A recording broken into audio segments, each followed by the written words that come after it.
Hello বন্ধুরা, happy Sunday সবাইকে। কেমন আছে সবাই? আশা করছি ভালো আছো। তো পুজো তো শেষ, এবার বড়রা সবাই কাজে মন দাও, ছোটরা পড়াশোনায় মন দাও, আর আমি সংসারে মন দিচ্ছি। ঠিক আছে, তো আবারও তোমাদের সাথে রবিবারের বাজার শেয়ার করতে চলে আসলাম। তো চলো বন্ধুরা, দেখি আজকে কি কি বাজার এনেছে। কালকে তো আবার লক্ষ্মী পুজো আছে,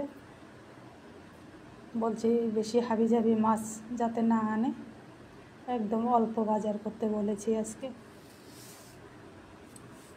তো দেখি কি কি অল্প বাজার কি এনেছে আজকে। পাবদা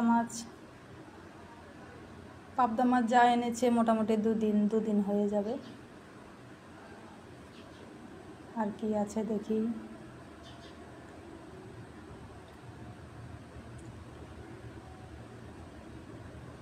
আছে ফলই মাছগুলি এখনও নড়াচড়া করছে, একদম তাজা মাছ। দেখতে পাচ্ছ বন্ধুরা, নাড়াচাড়া করছে।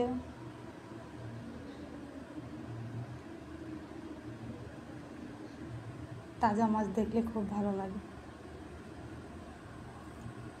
আর এটা কি আছে দেখি।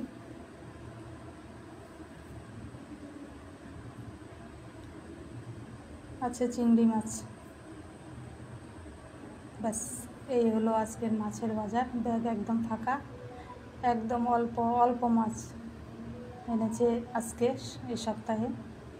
যাই হোক, ইলিশ মাছ আছে ফ্রিজে, একদিন ইলিশ মাছ খাওয়া হয়ে যাবে। আর দেখি সবজির কাছে যাই কি কি সবজি এনেছে।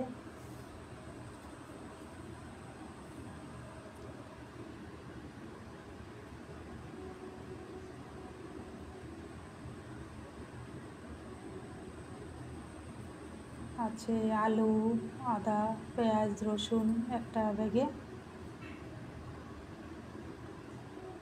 আছে বাতাবি লেবু তো থাকবেই। এটাই আছে ধনেপাতা। এই ব্যাগে কি আছে দেখি। মূলো দেখা যাচ্ছে।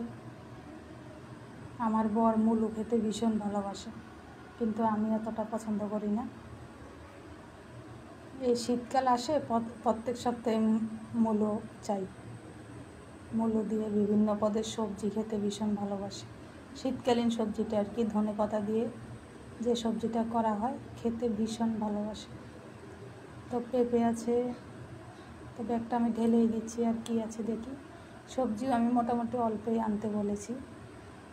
ঝিঙে আছে, উচ্ছে আছে, পটল আছে, শসা আছে, বেগুন আছে, আর এটার মধ্যে আছে জলপাই,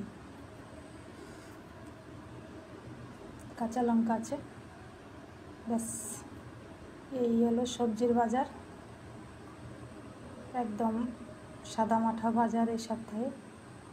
তো টাটা বন্ধুরা, সবাই সুস্থ থেকো, ভালো থেকো। আর দুপুরের জন্য ওয়েট করো, কি রান্না করব।